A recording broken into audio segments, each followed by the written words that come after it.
So, welcome students.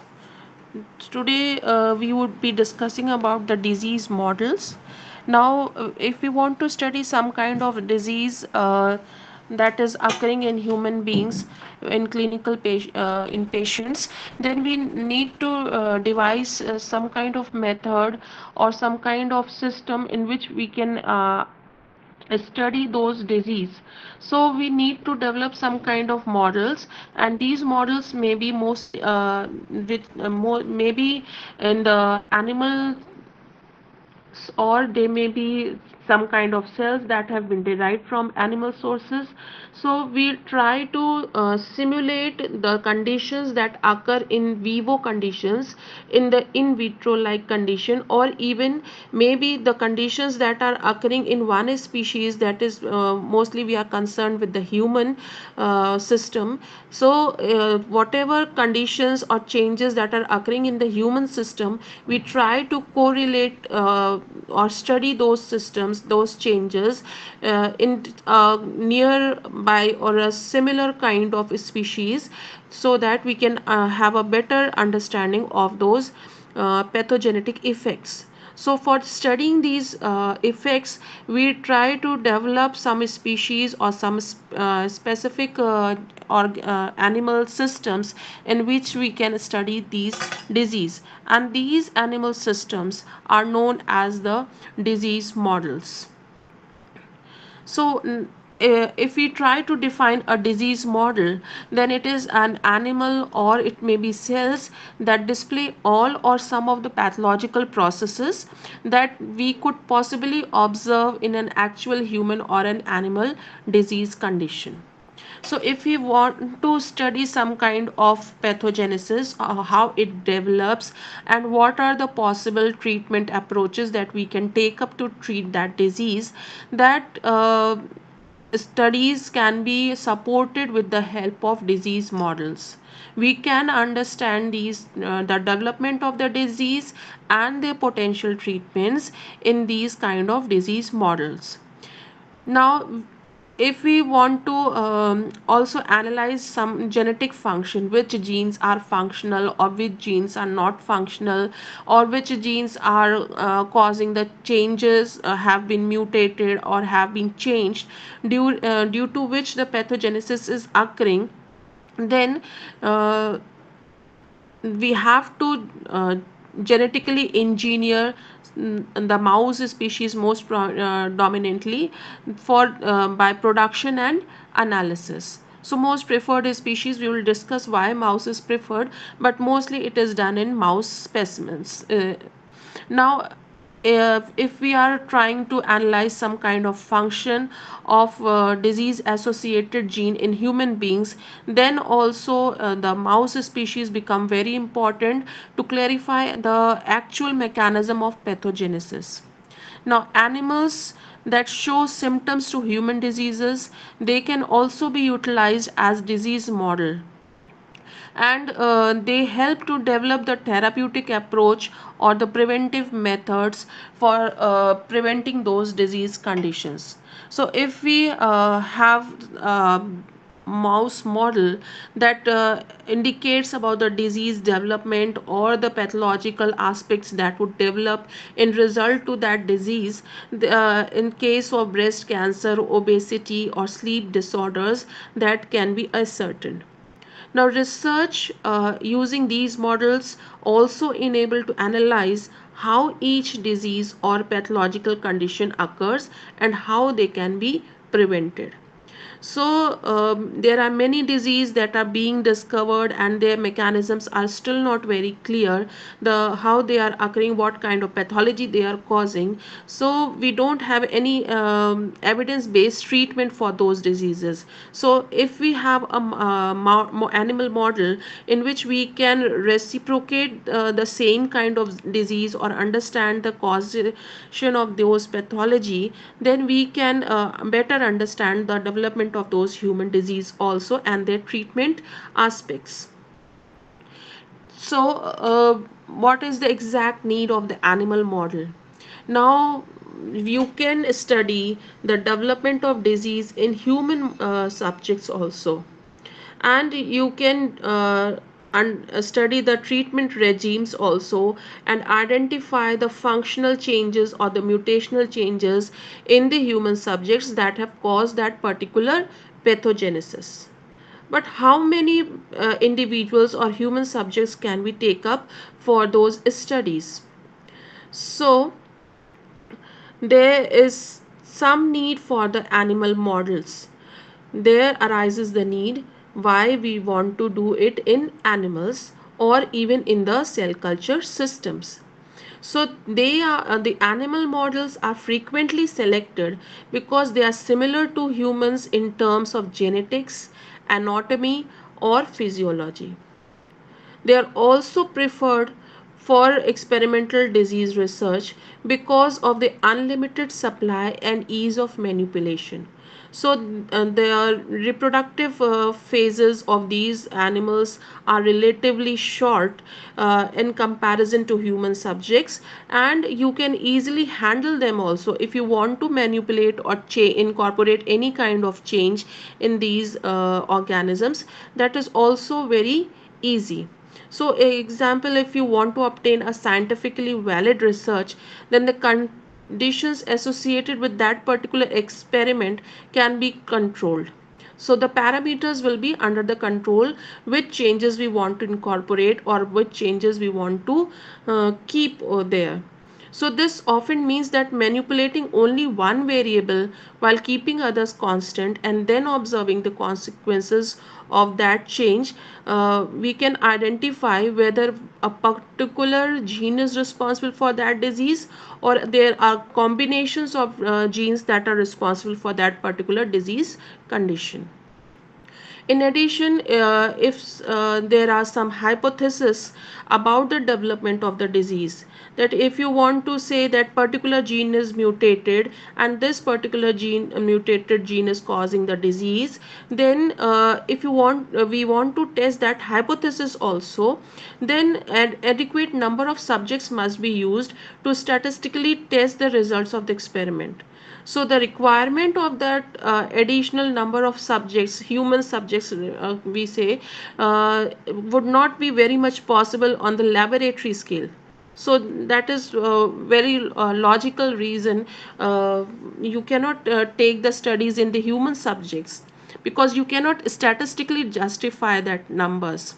So for statistical justification, you have to not only conduct the research in one animal or any one human single subject. So it is easier for scientists to use sufficiently large number of animals rather than people to attain significant results.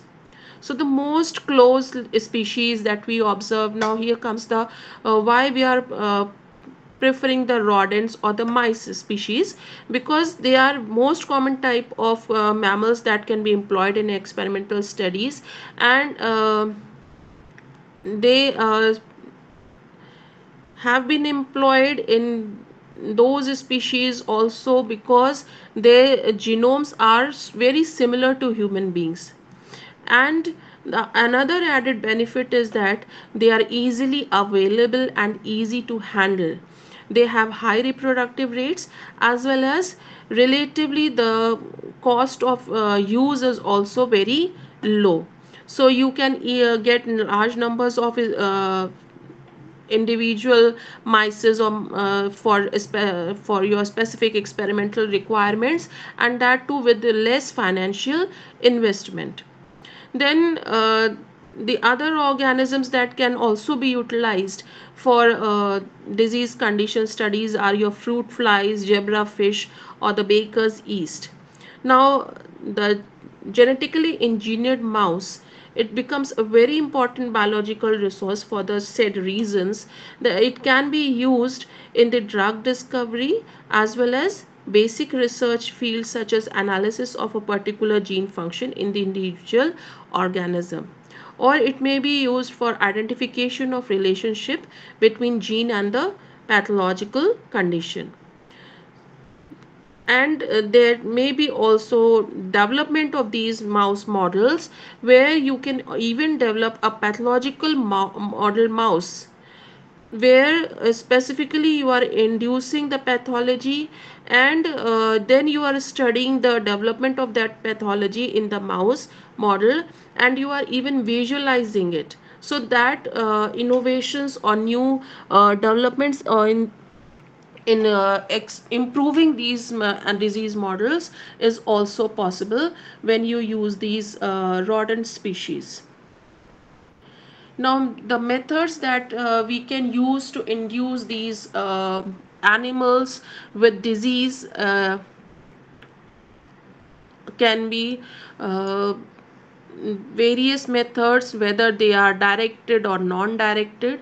Now, if you want to induce a disease, we assume that and there are genomic similarities between the humans and most model organisms, but still the animals would not contract the same genetic diseases as the human beings. So the scientists should alter. There is a requirement to change the genome in these animal models to induce the human disease like conditions in these animal models. So because it is not only that genomic similarity is there, but still there are some species variations. So there are some dissimilarities also between the two species. So the same gene change in one species may not be causing the same effect in the other animals model. So if you want to study the same kind of genetic effects, you have to change the or alter the genome of the uh, disease model animal. Now, in this condition, if we want to engineer a genetic mouse model for human disorders, then we should know that what kind of mutation is occurring in that particular disease condition. Whether the mutation is a null mutation or hypomorphic or a dominant negative, so that the same kind of mutation can be introduced into the corresponding mouse gene. Now this experimentation or this attempt of changing the genome of the model mouse, the scientists have two particular approaches. First, they either use a directed approach, that is disease driven, or they use a non-directed and a mutation driven approach. Now the non-directed mutation driven methods use radiations and chemicals to cause mutation, and the most common technique is the large scale mutation screen. On the other hand, if they want to use directed and disease driven approach, then there are many techniques that can be utilized depending upon the exact type of mutation that is involved in the disease under study. So the common techniques that utilize your directed disease driven approach are transgenesis, single gene knockouts or knock-ins, and conditional gene modifications and some of the chromosomal rearrangements. Now we take up with the first method, that is large scale mutation screens. Now these are indirect approaches, and the mutations are randomly made in the animal models genome. So the site is not identified which particular site will be mutated. That site is randomly chosen. So after the mutation has been introduced, the animals are screened, and the phenotypes which resemble to the human disease conditions, that particular phenotype will be selected and further studied for the studies required. So in here, the mutations are not driven by the disease mutation, rather they are based on the screening of the phenotypes. So this screen development can be done by exposing the organism either to the X-ray or to a chemical, that is N-ethyl N-nitrosourea, ENU. So either you expose it to X-ray or you expose to ENU, and this will cause the mutation in the animal model genome.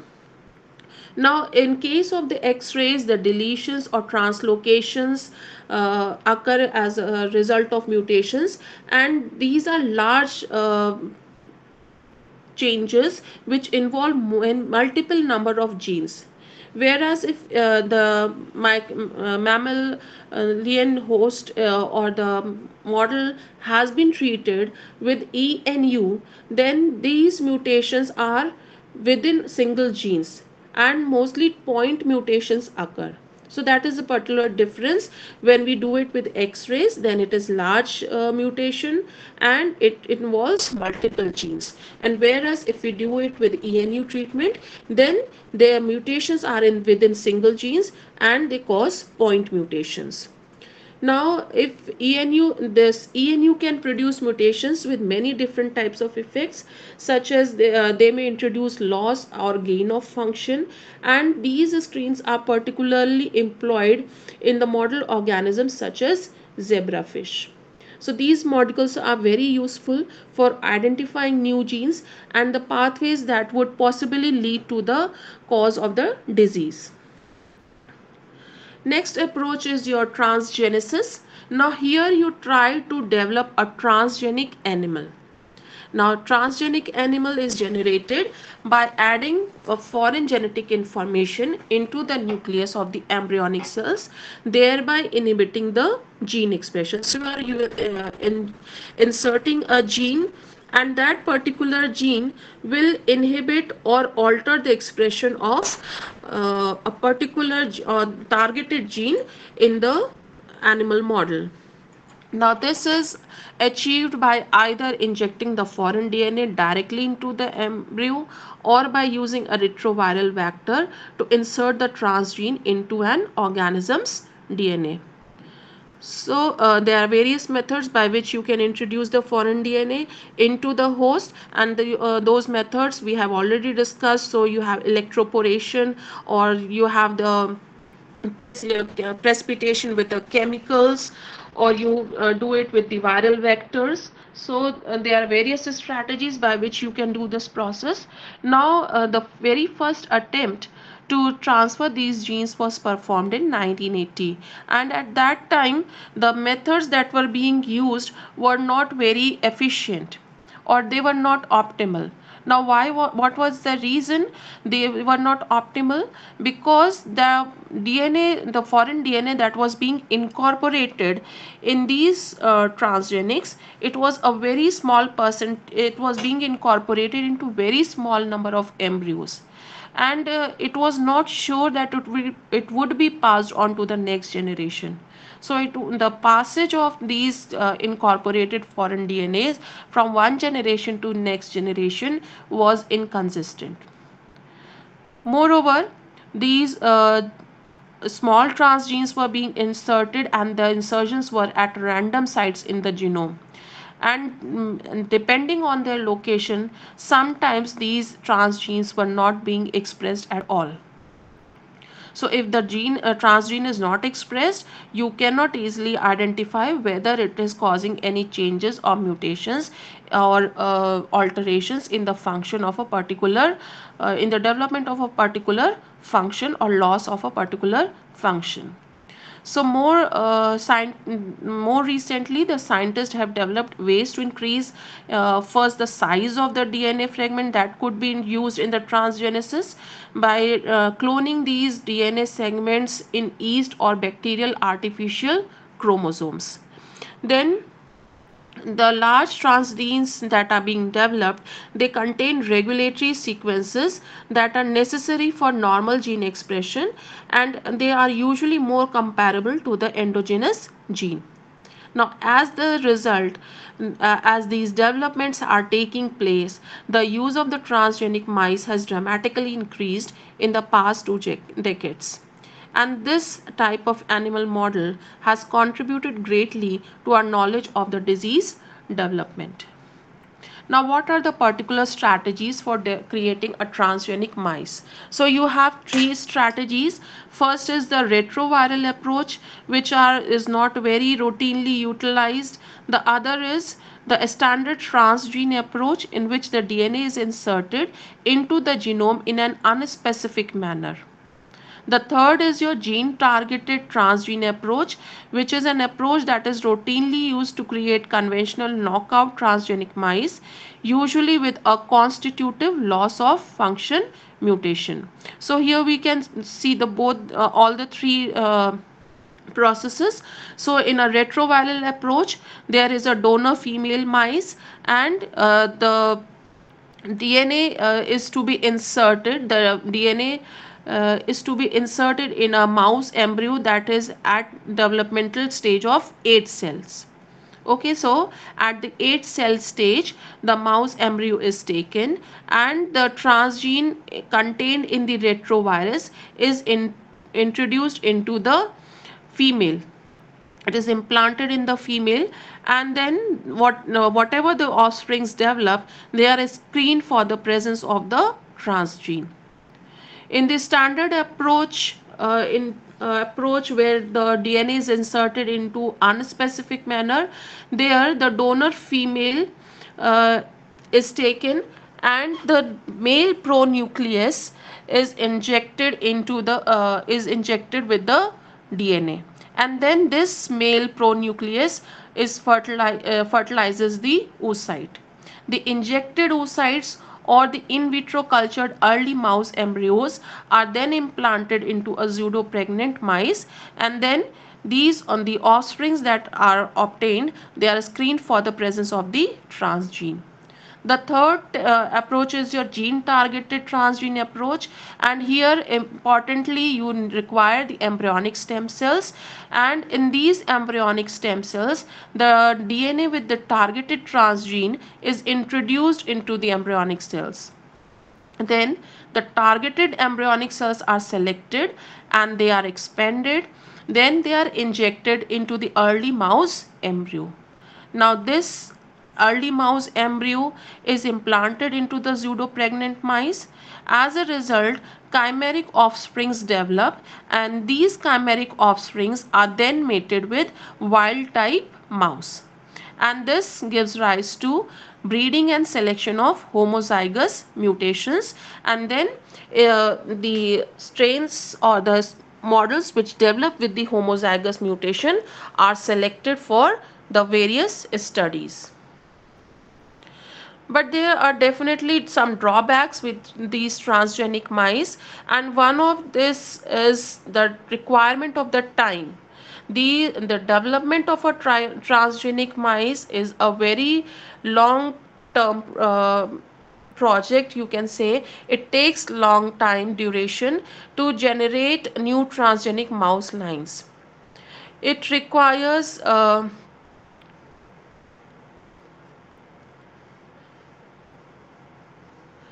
it may also require a very efficient targeting of the embryonic stem cells and the generation of the germline chimeras. At least it takes 2 generations of crosses to obtain homozygotes and expansion of the homozygous gene targeted mice. So first of all you try to incorporate a transgene into the mice, and then you develop a chimera, and then you crossbreed the chimera with the wild type. So all that takes minimum 2 generations to obtain the homozygotes, and only after that period duration, that 2 generation period, you can characterize the phenotypes that would possibly develop the diseased condition. In case the gene targeted mutation that has been incorporated is a dominant one, that is the heterozygotes even express the phenotype, then it may be that the procedure is shorter by 1 generation, but still you have to go through 1 generation. So instead of 2 generations, the process may go through 1 generation, but still that duration is even not shorter duration. So the process of generating and characterizing of this transgenic mice, it may take several years, and in addition to being time and labor consuming, it also requires substantial financial support. In addition to these drawbacks, that is duration drawback, there is also a substantial fraction of mice that can exhibit heterogeneity in their phenotypes. That is, when you develop these kind of transgenic mice, then it may be that the expression of the transgene may be differentially expressed. It may be expressed in some tissue or in some cell type, or in the generation of additional phenotypes and that are not related to the transgene due to the site in the genome integration effects. So the expression is affected, the affects the expression of the neighboring genes also, and it epigenetically even alters the large region in the cis. So there are many other effects of these transgenes that they will cause the expression changes in the expression of the neighboring genes, or they may epigenetically alter the neighboring larger regions also. So this additional variability in the phenotypes, it results in an increased number of mice that are required to generate the transgenic mouse model that is stable. But however, these classical transgenic mouse models can be improved by inducible or conditional transgenic techniques. So that we would be discussing in next slides, in upcoming slides. So roughly we can divide these transgenic mice into two groups, considering they either have loss of function or they have the gain of function. Now, if we talk of the development of these transgenic mouse, we have said that they are classified into probably two groups. That is, one group is having a gain of function and the other group is having a loss of function. So both the models are being have been developed. If there is a loss of function, then it is known as a knockout transgenic mouse, and if it has a gain of function, then it is known as a knock-in model. And these are the ways to target a mutation to a specific gene location. Now, these methods are particularly useful if a single gene is shown to be the primary cause of the disease. So, the disease is being caused by any one single gene rather than by combination of multiple genes. So, here in the knockout mice, that gene is inactivated, and the inactivation may lead to less expression or the loss of the function. So here the knock-in and in the knock-in mice case, the transgene is inserted into an exact location where it can possibly overexpress or uh, create more of the proteins or the gene products. So here, most over the years, more than mice models have been developed, where more than 3,000 genes have been knocked out, and most of these experimental models that have been developed, they are related with disease development or disease prevention. So now, the development of the knockout or the knock-in animals, the strategies are similar in both the cases. How we can generate these species. Now here specific mutations are inserted into the endogenous gene, and then it is conveyed to the next generation through breeding. Now, this technique of generating a gene knockout or a gene knock-in essentially requires the use of embryonic stem cells. So that we have discussed in the last slides. So here, what is the advantage of the embryonic stem cells? They can contribute to any cell lineages when injected into the blastocyst, and they can be genetically modified and selected for the desired gene changes. Now here the mutations that are created are due to the homologous recombinations, and this is a process that physically rearranges two strands of DNA for the exchange of genetic material. Now, in this way, many mutations can be introduced, including null or the point mutations, and even complex chromosomal rearrangements, such as large deletions, translocations, or even inversions, can be introduced.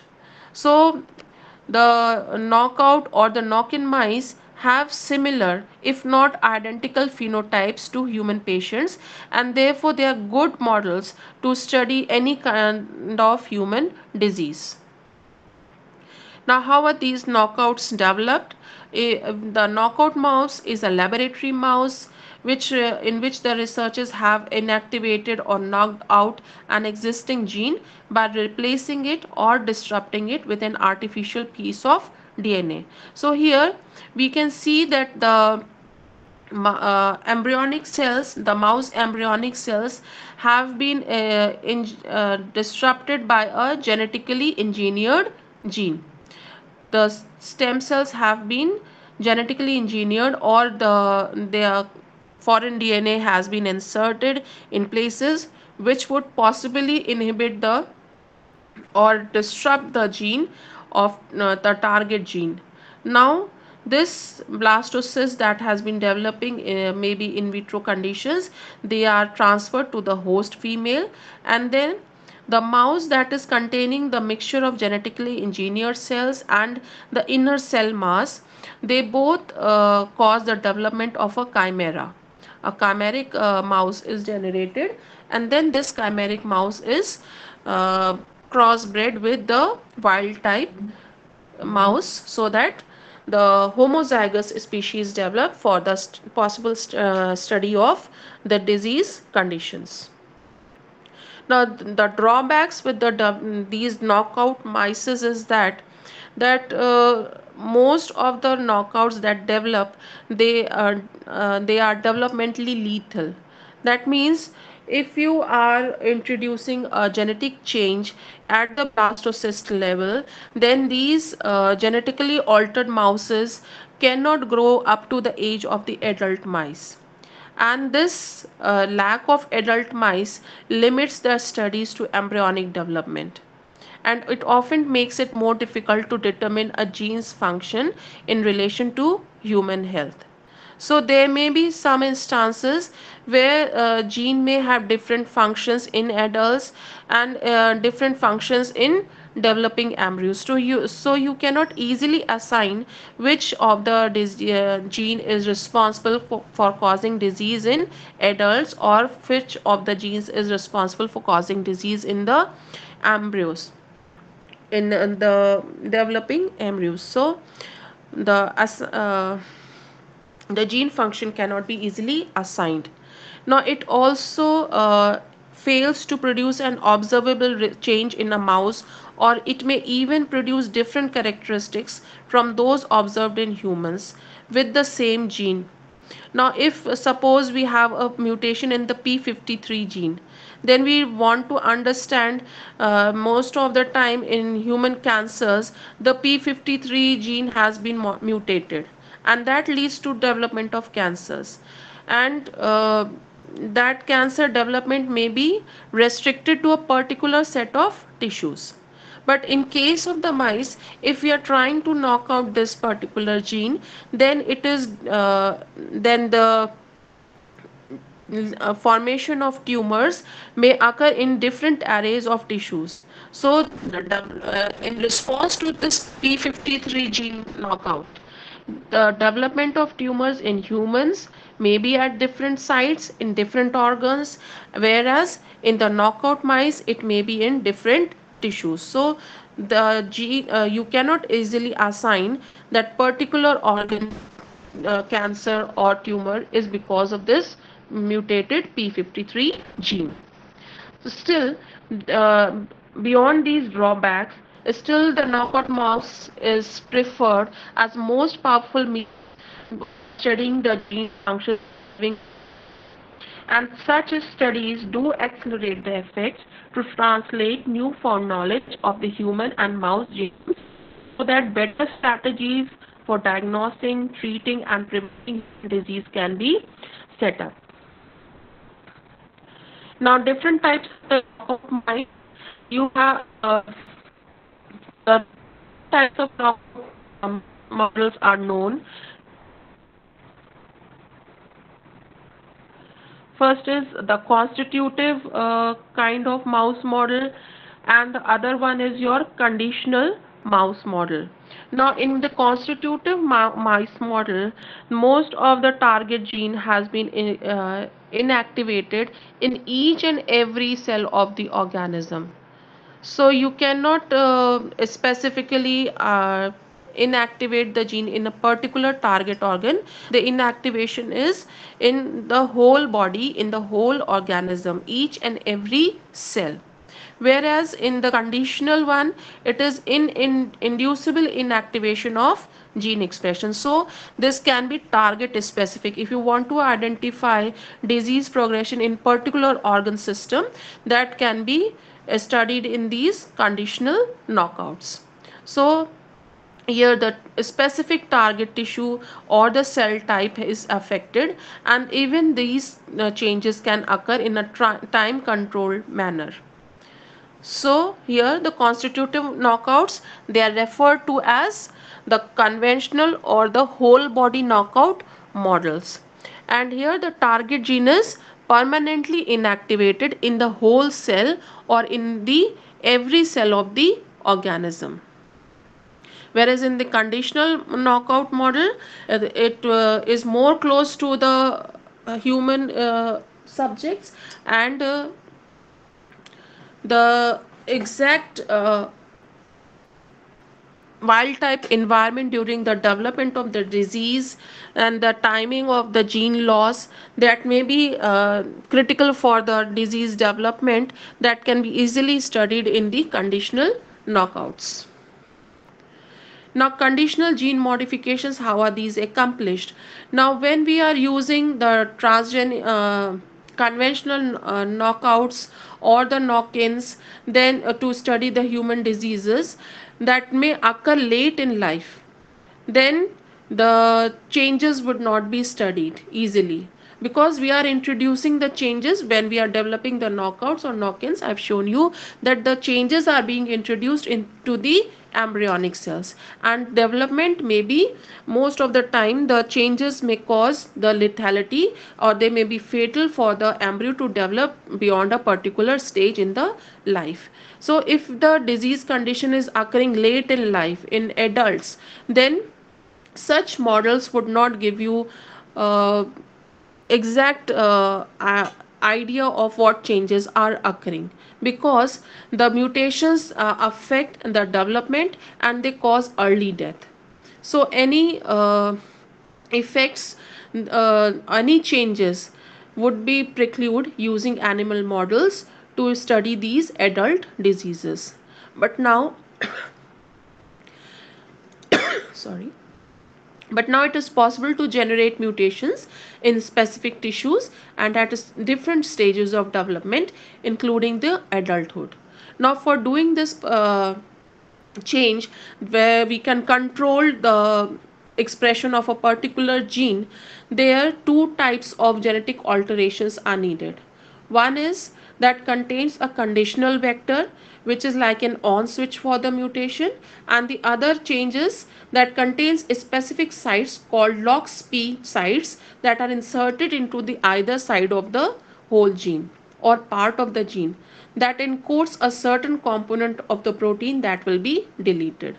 Now, this conditional vector for the gene is made by inserting recognition sequences for the bacterial Cre recombinase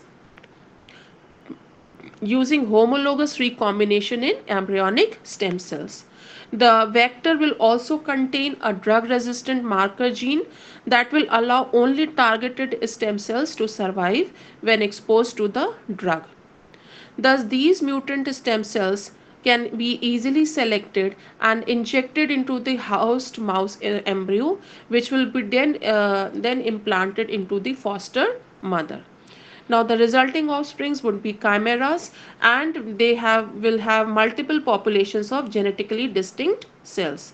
Now, this chimeric offspring will be crossed with the wild type, and the resulting generation of the offspring will have the recombinase effector gene. The mice containing the Cre recombinase under the control of tissue-specific or inducible regulatory elements are then crossed with the mice with the desired LOXP sites. When Cre is expressed, the recombination occurs at the LOXP sites, which delete the intervening sequences, and then the resulting mutations induced in the specific regions and times. These conditional mutant models are now become popular, and there are initiatives to accommodate with the increasing demand. Now, when we try to understand the development of disease, we are trying to do it in a relative species, that is rodent.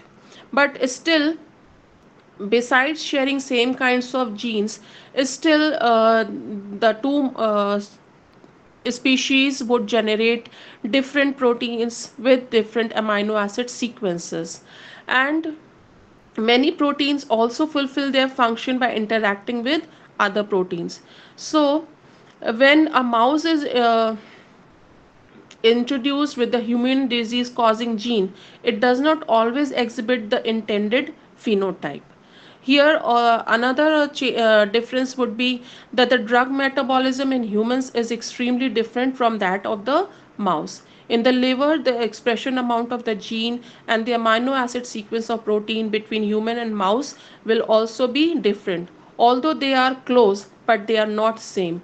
They may be related species, the human and the mouse, but still they are not same. So this limitation is addressed by humanization at the genetic level, at the cellular level, and at the tissue or the organ level. So you are trying to develop um specific organs within the mouse model, or specific cells within the mouse model that would be exactly same to the human subjects. So for this humanization at the genetic level, the mouse genes are replaced by human genes by using exchangeable recombinant methods. Now recent development is use of CRISPR-Cas9 method for development of these humanized mouses. Now humanization of every single gene is a hard work. Would take time. So humanization of whole organism is required. So it is possible to generate ideal disease model by using the technology that humanizes only the desired organ. The desired or humanized mouse then enables to analyze the cause of disease and the pathological conditions, and it may even be helpful in the development of the treatment strategies. Now, a recent development in the disease models is the pathological condition visualized mouse. So here we can study the pathological changes in the living state. The anatomy is analyzed in a mouse that has been induced with the disease condition. Now here in this model mouse, the genetically modified production technology is used to introduce the mechanism activating luciferase under the pathological condition. So, the genetically modified mouse that is induced with the disease is also having a uh, mechanism, it has been tagged with the luciferase enzyme system. So when the substrate luciferin comes in contact with this luciferase, then it emits light. So this system has been utilized in this particular mouse model. Now when luciferin is administered to the mouse with the pathological condition, and the producing luciferase is present in the body, then the luminescence can be observed in the pathological site. And this luminescence is specifically detected by a highly sensitive CCD camera. Now, the advantage of this method is that it is non-invasive because the pathological condition progresses in the living mouse body, and it can be detected easily through luminescence. It is also possible to observe the same mouse in a time dependent manner repeatedly and on long term basis. So you don't have to sacrifice the mouse and then identify the anatomical changes. You can do it with the help of the luciferase enzyme substrate reaction that would occur within the mouse model itself. So you can do it in a time dependent manner on a long term basis. Thank you.